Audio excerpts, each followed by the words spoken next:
second thoughts about endorsing John McCain? No, I'm loyal to him. I know him. See, I don't know Obama. I have great respect for Obama.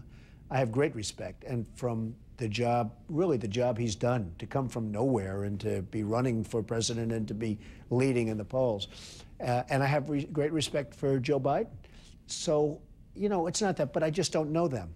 I know John McCain. I know he's a good man. I think he'd be a very good president. Would you trust Sarah Palin, the governor of Alaska, the Republican vice presidential nominee, to take charge of an economic crisis in this country? Well, I can only go by the people of Alaska. She's got the highest rating in the whole United States as being the most popular governor. Another great governor, a friend of mine, is Charlie Crist. He's got a very high rating, too. Sarah Palin has a very, very high approval rating from the people of Alaska, 84, 85%. Let me rephrase the question then. Would you trust Sarah Palin to be in charge of the economy right now? Do we have a choice? I think the answer is yes. I met her recently. I was very impressed with her. The people of Alaska, who really are the people that know her, they think she's fantastic. Again, she's the highest rated governor in the United States. So the answer is yes, you would trust her? I would trust her, yes. To deal with this economic crisis, the enormity, something that we haven't seen, some say, since the Great Depression? Well, look at what other people have been doing, and they had a lot of experience, and they're the ones that got us into this mess. Maybe you need less experience. If the fact is, well, on your show 2 years ago, I said we were going to go into a depression, if you remember that. And your friends over at Fox, Neil Cavuto, who I know you don't want me to mention, but I might as well because he mentioned it, he said the only one that actually mentioned the word depression 2 years ago was Donald Trump. You still think we're going towards a depression as opposed to a long and deep recession? They're throwing a lot of money at it. That was something that nobody knew. That's sort of changing the rules. $700 billion. And I think they did a very good thing in doing that. But, you know, $700 billion is not very much relative to the trillions of dollars that we're talking about. But they're throwing a lot of money at the banks, and they're doing it properly, and I think that probably keeps us out. But I do think we're in a pretty major recession. You have people that don't even think we're in a recession. I'm saying, where are they coming from? We're in a pretty deep recession, and probably it'll be on that way for a while. And you think it'll actually move towards a depression along the lines? I don't think so. I don't think so. I mentioned that as a possibility 2 years ago on your show. I don't think so, but certainly it's not good times. If Hillary Clinton had been the Democratic nominee as opposed to Barack Obama, would you have endorsed her or John McCain? Well, I'd rather not say because I don't have to worry about that. But Hillary's a great friend of mine.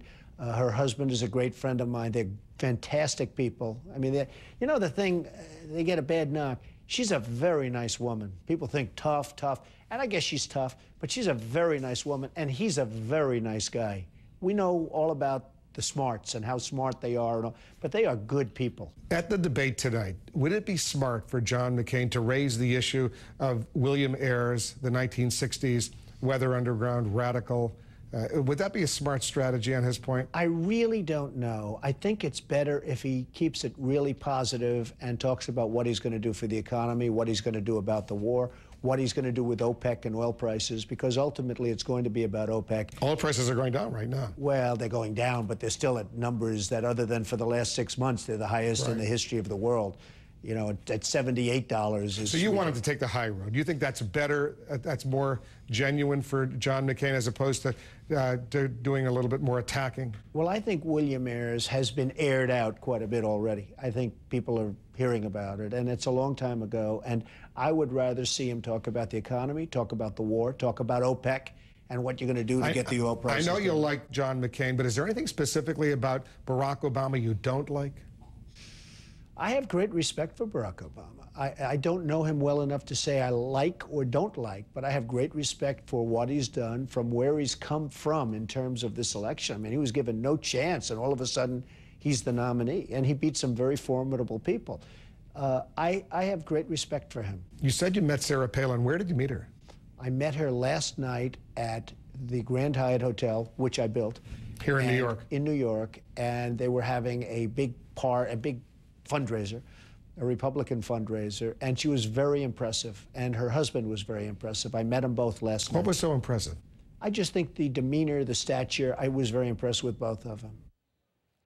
We're going to have much more of this interview with Donald Trump coming up. He'll explain why he's not, why he says not impeaching President Bush was a lost opportunity for the House Speaker Nancy Pelosi. it just seemed like she was going to really look to impeach Bush and get him out of office, which personally I think would have been a wonderful thing. Impeaching him? Absolutely, for the war. All right, he's going to explain what he has in mind. Stand by for that. More of the interview later coming up here in the Situation Room. It was supposed to be one